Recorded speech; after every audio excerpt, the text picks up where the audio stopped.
How's it going, Jack Tackers, and welcome back to another video for you guys. Today, I'm going to be doing my review for The Flash Season 9, Episode 8, which was titled Partners in Time.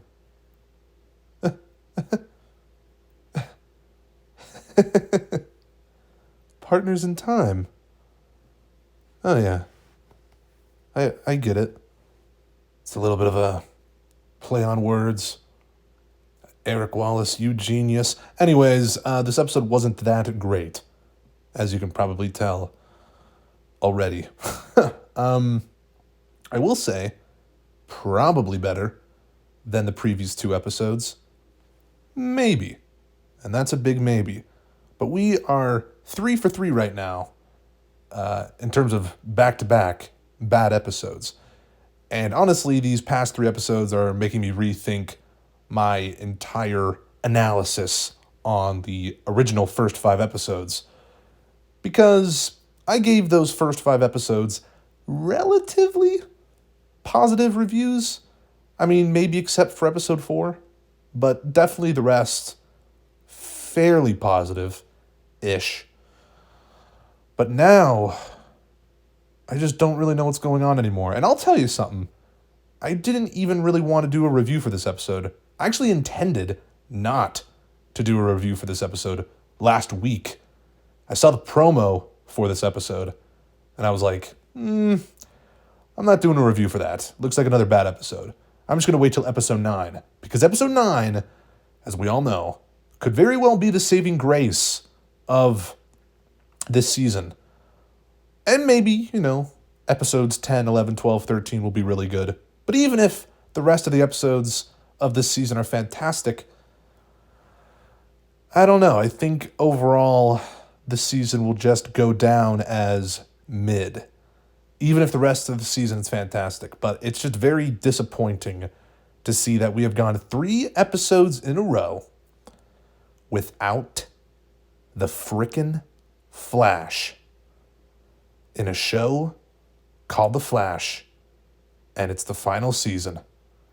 I mean, seriously, sit back and comprehend that. Barry is in the episode. He's one of the main characters in the episode. But he's wearing like a Star Trek Flash suit in this episode at one point. And he's not in his typical Flash suit. This might seem like a minor complaint to some. I assure you, though, it's not really, because what the hell's going on? Even if you don't want to say that's a valid complaint that we don't see Barry in his Flash suit in the episode. Again, 3rd episode in a row we haven't seen him in it. The episode itself isn't that good. The basic premise is that Barry and Iris get stuck in the speed lab with these mold inspectors and can't leave for some mysterious reason.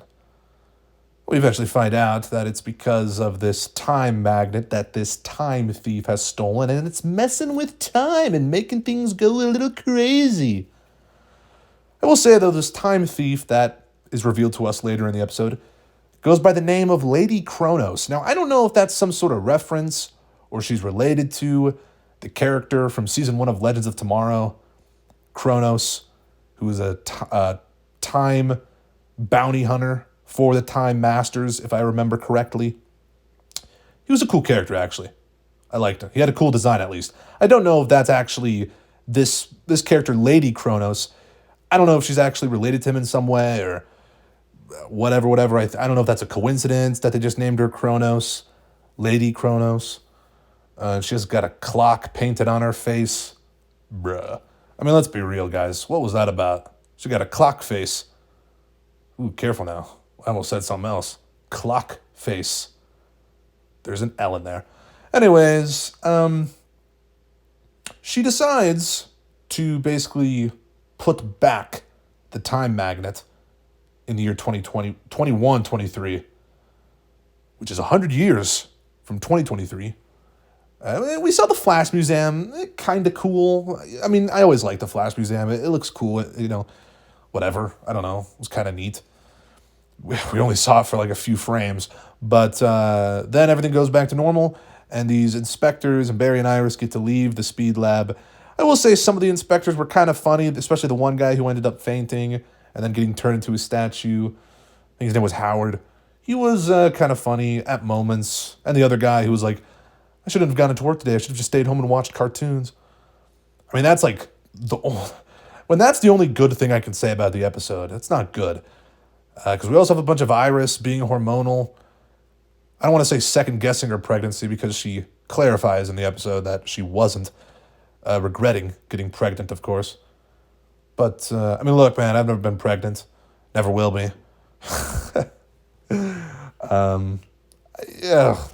Okay, that's all I got to say about that. There is another side plot of this episode between Chester and Allegra, which is so dumb. I mean, am I being too harsh now? I don't know. Probably not. But Allegra can't accept the fact that she's in a good relationship with Chester, basically. Because Chester tells Allegra that he loves her, and she doesn't really want to get attached to him because everyone she loves dies or leaves. And that's a tale as old as time. I've seen this type of story where the person doesn't want to get attached to someone because everyone I'm with dies. Isn't that like a cliche, kinda? I don't know. But they end up making up at the end, and Allegra's like, no, I love you, Chester. It's all good, bro. And, yeah. She makes kind of a risque comment. And it was kind of hot. Okay, anyway, yeah, all right. That's all I got to say about the episode. Well, that's really all that happened. I mean, yeah, we had this. That is all that happened. The Barry and Iris were stuck in a room for the whole episode. And listen, I actually like these bottle episode type of things where certain characters are in a certain location for an extended period of time for the whole episode. I mean, watch Breaking Bad, Season 3, Episode 10, Fly. It's a good episode. It's not one of my favorites. I think some people overrate it. I'm going on a bit of a Breaking Bad tangent right now. But, it's Walt and Jesse in the lab in a singular room for the whole episode, basically. But it has way better writing, and it's way more interesting and funny. Maybe that's what this episode was trying to be, but it failed miserably. I'm probably being too harsh. But I also don't think I am. Listen, at the end of the day, this show does mean a lot to me. I want to clarify that, or at least the first few seasons of the show did. But now I've gone too deep to stop watching it. Here we are in the final season, and it is what it is. And I just want the best for the show. I really do. And I'm an honest guy. I know some people will like to believe that this episode's good, that this season's been amazing so far. And if you genuinely believe that, good for you, man. But listen, there's been a few decent moments here and there, surely, this season. But overall, I'm a little worried. However, in about 3 weeks, I think, because this show's going on break, we get episode 9 with the return of the GOAT, Oliver Queen, and Wally. And it will be amazing. I saw the trailer for it, for episode 9. Looks pretty good. It looks like it actually could be good. Granted, I don't want to necessarily get my hopes up too high for it and be let down by the episode, because the episode could end up being disappointing. I really hope it isn't. But I'm going to keep my expectations in check and hope that episode 9 is a banger, as I'm sure a lot of you are hoping it will be. Again, I myself included. So yeah, there we are.